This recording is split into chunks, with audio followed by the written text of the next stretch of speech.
Good morning friends, मैं रश्मि फिर से जुड़ रही हूँ आपके साथ अपने चैनल लेट्स लर्न मैथ्स पर। तो आज हम करेंगे जीके के कुछ क्वेश्चंस। अब अपने पहले क्वेश्चन से स्टार्ट करती हूँ। Where is the capital city of Belarus located? Belarus की कैपिटल क्या है? तो बेलारूस की कैपिटल है मिन्स्क। अब बुचारेस्ट किसकी कैपिटल है? रोमानिया की। लिस्बन किसकी कैपिटल है? पुर्तगाल की। और बाकू किसकी कैपिटल है? अजरबैजान की। बुचारेस्ट किसकी है? रोमानिया की। लिस्बन पुर्तगाल की और बाकू अजरबैजान की। आगे चलते हैं। According to updated world bank figures on GDP of countries for 2017 India has become world's largest economy. देखो इसमें क्या कहा हुआ है कि वर्ल्ड बैंक के अनुसार जीडीपी की रैंकिंग में इंडिया कौन से नंबर पर आ गया है। ये 2017 का क्वेश्चन है और 2018 में आप जानते हैं ये पेपर हुआ था। तो उस समय का करंट का क्वेश्चन मान लीजिए।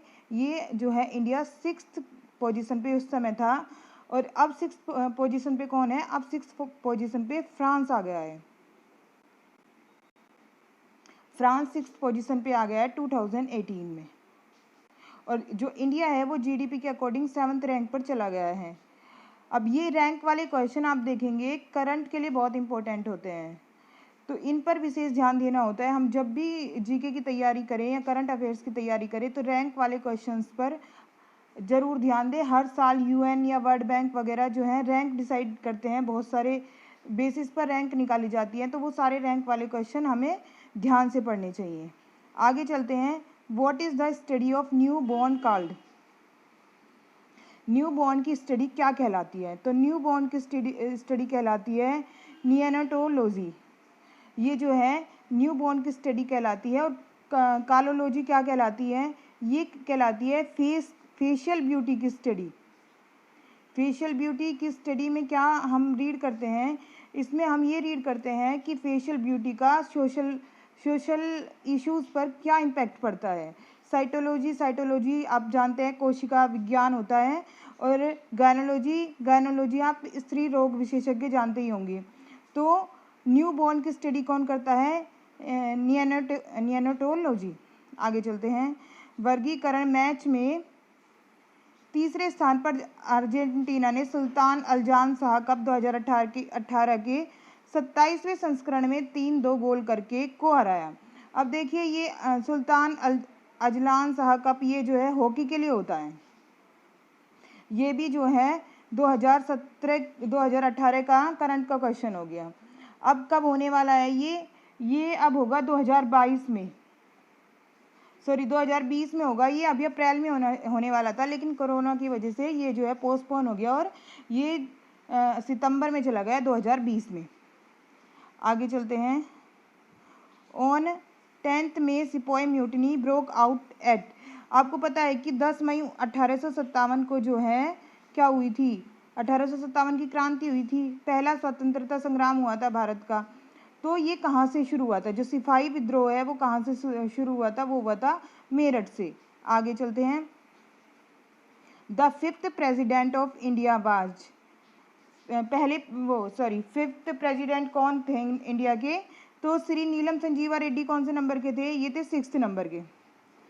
ये थे 6th नंबर के। और जेल सिंह कितने नंबर के थे? ये थे 7th नंबर के। और वीवी गिरी कौन से नंबर के थे? वीवी गिरी थे थर्ड में भी यही रहे और 4th में भी ये रहे। तो 3rd नंबर पे कौन बचे? 5th नंबर पर कौन बचे? डॉक्टर फरुखुद्दीन अली अहमद। आगे चलते हैं। तावा project is an irrigation project of which state?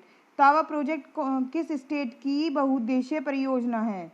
तावा प्रोजेक्ट है आपकी मध्य प्रदेश की। तावा प्रोजेक्ट मध्य प्रदेश में होशंगाबाद जिले में पड़ती है और ये नर्मदा नदी पर बनी हुई है। नर्मदा नदी की सहायक नदी है तावा, जिस पर ये परियोजना बनी हुई है। Who among the following is a famous Dhrupad singer of India? Famous Dhrupad singer कौन है इंडिया के? उस्ताद रहीम फहमुद्दीन डागर। ये जो है ध्रुपद क्या होता है? ध्रुपद एक इंस्ट्रूमेंट होता है बजाने का, वीणा की तरह। और ये जो उस्ताद गुलाम मुस्तफ़ा खान है ये कौन है? ये एक सिंगर हैं, इनको पद्म भूषण भी मिला है 2018 में। उस्ताद मजहर अली खान क्या कौन है? ये वोकलिस्ट हैं। और उस्ताद बड़े गुलाम अली खान कौन है?